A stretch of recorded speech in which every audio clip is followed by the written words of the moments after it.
بسم اللہ الرحمن الرحیم۔ السلام علیکم ناظرین۔ چودھری کے بیٹے کی شادی تھی۔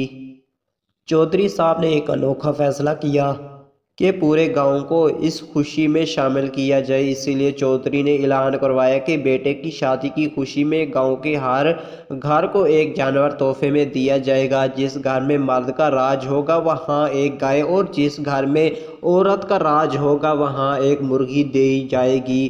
گامے کو جانوروں کی ترسیل کا کام سونپا گیا۔ پہلے ہی گھر میں گاما دونوں میاں بیوی کو سامنے بیٹھا کر پوچھتا ہے، گھر میں پردھان منتری کون ہے، یعنی گھر کے فیصلے کون کرتا ہے؟ مرد بولا، میں۔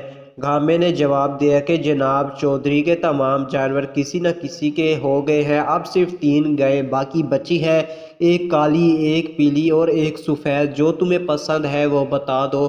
مرد نے فوراً جواب دیا کہ ہمیں سفید پسند ہے۔ پاس بیٹھی بیوی نے برا سا منہ بناتے ہوئے اپنے خاوند کو ٹوکا اور اونچی آواز میں بولی، نہیں نہیں، ہم کالی لیں گے، میں نے دیکھی ہوئی ہے، بہت اچھی گائے ہے اور اس کے ماتھے پہ سفید نشان بھی ہے۔ گاما آرام سے اٹھا، تھیلے سے ایک مرغی نکالی، عورت کو پکڑائی اور اگلے گھر کو چل دیا۔ گاما بتاتا ہے کہ سارے گاؤں میں اسے ہر گھر میں مرغی ہی دینی